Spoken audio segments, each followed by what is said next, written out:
As you indicated, this is my 12th novel, and what I do is I write geopolitical thrillers, but I have a little bit of a niche in my books because on the one hand, they're meant to be entertaining page-turners, fast-moving action books, but on the other hand, they're meant to have some intellectual content.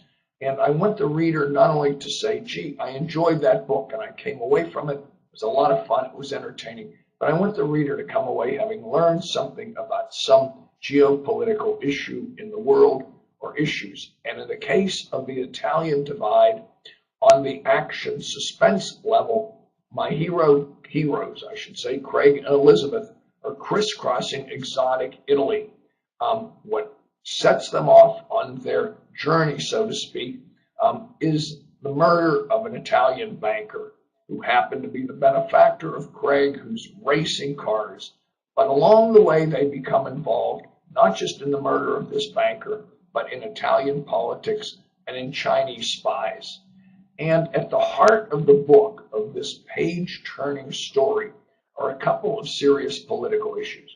One is, and it's a contemporary novel, of course, but one is the current political situation in Italy and the conflict between northern Italy and southern Italy, which is why the book's called The Italian Divide. And the other geopolitical issue involved in the book is the Chinese efforts to gain a foothold in Europe, in Western Europe, and they're doing it by takeovers of Italian banks. So at the heart of the book, it's Italy, it's history, it's politics, Chinese efforts to go into the Italian country as well.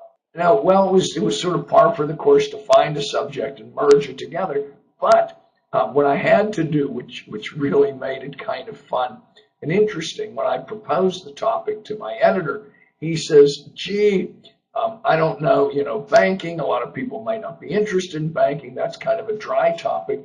And I said, believe me, I am not going to go into any of the details of banking. I mean, we have a pretty simple operation here in terms of banking. My hero, Craig Page, has gotten out of the espionage business at the beginning of the novel. He's racing cars and doing very, very well in relay races. And then his benefactor, because he needs a benefactor, it costs a lot of money to do this sport. And so his benefactor is a banker based in Milan, and his benefactor is murdered. And the only thing you need to know about banking is that the Chinese are trying to gain a foothold by taking over Italian banks. Now, once we've sort of said that, we're into banking and kind of all the banking you need. But the fun part of the book, and your question is a terrific question, the fun part of the book for me in writing it was to merge those various topics, to merge Italian history, Italian politics, and Chinese efforts to get into the Italian economy by way of banking. That was the part in plot construction that was really, really fun.